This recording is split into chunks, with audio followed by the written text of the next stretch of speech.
А преди колко време направихме с теб веждите? Преди 2 години. Не сме правили ретуш, нали така? Да, Припомни ми. без ретуш, защото не живея тук.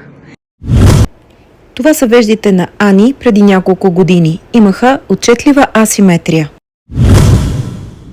А тук виждаме как се запазиха за 2 години без ретуш.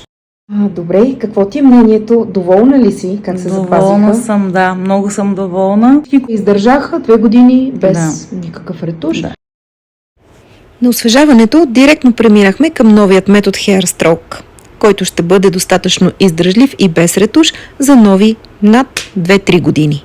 Ани, остана ли доволна? Доволна съм, да. Много даже. И препоръчвам на всички.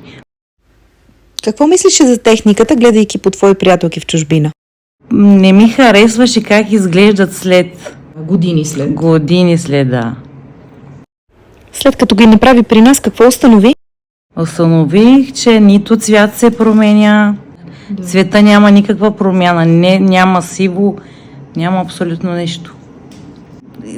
Леко избледняват, а цвета изобщо не се променя. Toda la night, el ritmo suena. Can you feel?